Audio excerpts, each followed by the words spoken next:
হর হর মহাদেব। আমি জানি তোমরা আগে ভিডিওতে এই জায়গাটা দেখেছো বা অনেকে এখানে এসছো। যারা চেনো না বা দেখোনি তারা আমার এই ভিডিওটা পারলে দেখো। আশা করছি তোমাদের এই ভিডিওটা ভালো লাগবে। ডিউয়ের আরব সাগরের তীরে অবস্থিত এই গঙ্গেশ্বর মহাদেব টেম্পল। মহাভারতের সময়কালে পঞ্চপাণ্ডবরা যখন অজ্ঞাতবাসে ছিলেন তখন তারা এই স্থানে এই 5টি শিবলিঙ্গ প্রতিষ্ঠা করেন, আর এই সমুদ্রের ঢেউয়ের সাথেই শিবের নিত্য পুজো করা হয়। 15ই আগস্টের দিনকে আমরা এখানে গেছিলাম পুজো দিতে, যেহেতু ছুটির দিন প্লাস আবার জন্মাষ্টমীও, তাই প্রচণ্ড ভিড় হয়েছিল এখানে। ভিড়ের কারণে এখানে দুটো লাইন করা হয়েছিল, যেটা ছিল একটা ছেলেদের লাইন আর একটা মেয়েদের লাইন। দেখো আমি তো অনেকটাই চলে এসেছি মন্দিরের কাছাকাছি, আর এখানে এসে জুতোটা খুলে রাখতে হবে। জুতো রাখার জন্য সেরকম কোনো জায়গা নেই, বাইরে মন্দিরের বাইরে জুতোটা খুলে তারপরে তোমাকে ভেতরে যেতে হবে। দেখো ভেতরে বেশ ভালোই ভিড় আছে। এই ভিড় তো আমার কাছে কিছুই না, কারণ মহাদেব আমাকে এখানে ডেকেছেন বলেই আমি আসতে পেরেছি। জানো তো, যখন সিঁড়ি থেকে নিচে নামছিলাম না, মনটা একটু খারাপ হয়ে গেছিলো যে এখন জোয়ার নেই, ভাটাতে আমাকে পুজো দিতে হবে।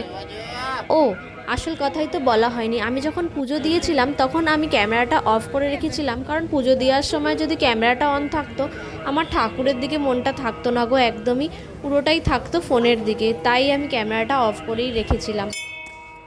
যখন আমি প্রথম শিবলিঙ্গের কাছে গিয়ে পৌঁছালাম তখন ঠাকুরকে একটাই কথা বলছিলাম, শুধু আমি না, ওখানে যারা ছিল সবাই এই কথাটাই বলছিল যে একবার সমুদ্রের জল ভেতর অবধি আসুক।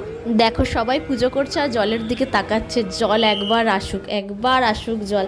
যাই হোক, আমরা যখন পুজো দিয়েছি তখন সমুদ্রের জল এসছিল, আর যে সেটা কতটা খুশির মুহূর্ত ছিল, সবাই মিলে হর হর মহাদেব বলে চিৎকার করে উঠেছিল খুশিতে, আর সেই জল নিয়ে ঠাকুরের মাথায় দিতে পেরেছিল। সেটা যদি আমি ক্যামেরাবন্দি করতে পারতাম তাহলে সত্যি খুব খুশি হতাম, তো করা হয়নি যখন, সেটা তো ব্যাড লাক আমার জন্য আর তোমাদের জন্য। আমার পুজো দেওয়া হয়ে গেছিল। বেরোতে গিয়েও বেরোতে পারছিলাম না, কারণ পেছনে আমার হাজব্যান্ড আমার মেয়েকে নিয়ে আসছে লাইনে। মেয়েদের লাইনটা তো তাড়াতাড়ি তাড়াতাড়ি করে এগিয়ে যাচ্ছিলো, কিন্তু ছেলেদের লাইনটা এগোচ্ছিলোই না। কী যে ভালো লেগেছে এখানে পুজো দিয়ে, আমি তোমাদেরকে তো বলে বোঝাতে পারবো না, যে মনে হচ্ছে আরও একবার লাইন দিয়ে আমি আসি আর ঠাকুরকে দর্শন করে যাই। খুব খুব ভালো লেগেছে এখানে পুজো দিয়ে। হর হর মহাদেব আরেকবার ঠাকুর চেয়েছিলেন বলেই আমি যেতে পেরেছি। চলো আরও একবার তোমাদেরকে বাইরে থেকে আমি একটু দেখিয়ে দিই।